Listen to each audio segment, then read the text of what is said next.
Morning by morning you waken my ear to listen as those who are taught.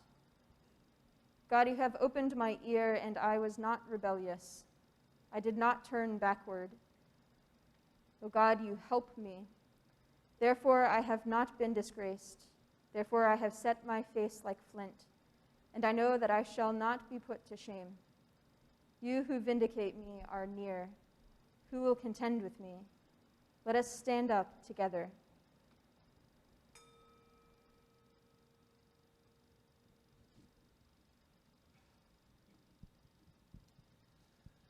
Now hear the gospel.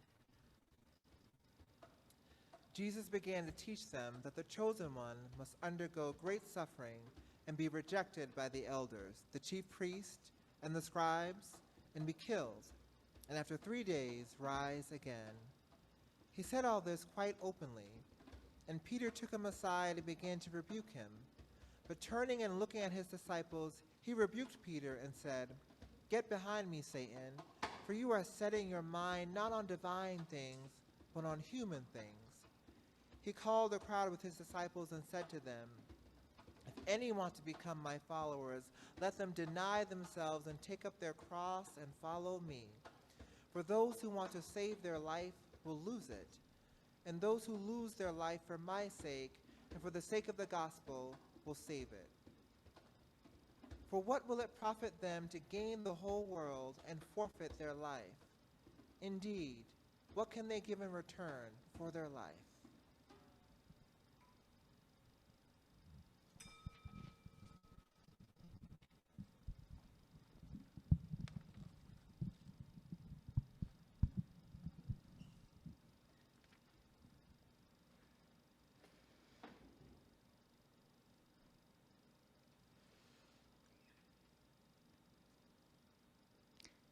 As I often do, I will begin my reflection with some lyrics to a song by poet and musician Carrie Newcomer, written this past year, titled "A Long Way Up."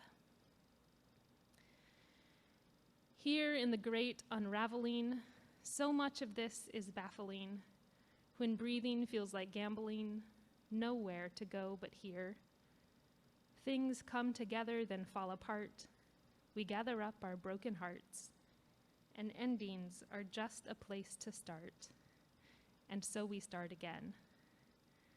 We're gonna climb this ladder rung by rung. We're gonna count our blessings one by one. It's gonna take a little grace and luck, 'cause baby, it's a long way up.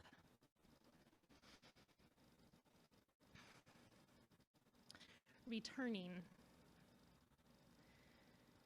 This is a difficult return for me.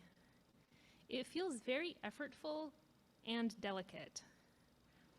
Some in our community couldn't wait to be back in person, and it surprised me to discover that I wasn't one of those people. I've gotten very comfortable with Zoom church. Yes, I've missed seeing many people who didn't join us on Zoom, and I missed hearing all our voices singing and praying together. And at the same time, I built new relationships with newcomers and long-distance folks via Zoom, and I loved the commute to my bedroom. I also was expecting the pandemic situation to continue improving over the summer rather than getting worse, which made everything seem more precarious again and greatly reduced my interest in returning to in-person worship. It feels like a long way up.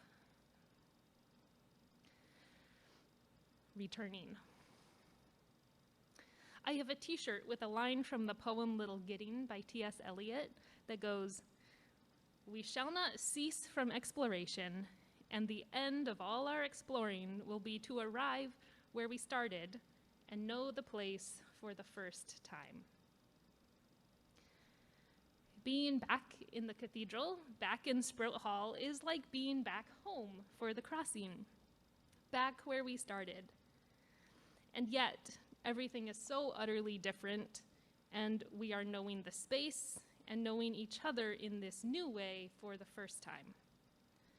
The crossing may have returned to a familiar place, but we have not gone back.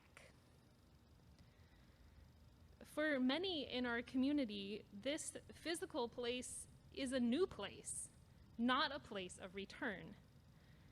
Perhaps instead of thinking of going back, we could think of it as growing back, like plants that were pruned and whose branches are growing back, reaching out, intertwining.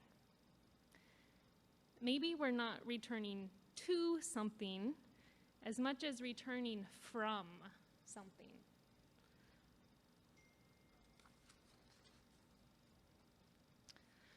The worship circle and the council were sure that we didn't want to return to normal. Because were we ever normal? We were always trying to be different, creative, rebellious, experimental, quirky, never normal. So when we talk about returning, what are we talking about? Perhaps the Crossing is returning to its roots as a community experimenting with ways to worship authentically, with ways of being radically inclusive, ways of being community across time zones and wireless signals. In the gospel reading, Jesus says that he's going to die and then rise again. He will return. The disciples, of course, think he is bonkers. And yet, their stories tell us that he did return in a totally unexpected, completely different way than they could have imagined. And nothing was ever the same, and death and life had new meanings. After more than a year filled with the pain and grief of a global pandemic, climate catastrophes, and the tragedies of wars, poverty, and racism, in which so many lives have been lost, what is the life we are returning to? Are our ears open enough to hear God like Isaiah, to find words to sustain the weary, to find the strength to move forward without turning backward, to turn and return to this new, old home? Things come together and then fall apart. We gather up our broken hearts, and endings are just a place to start, and so we start again. Amen.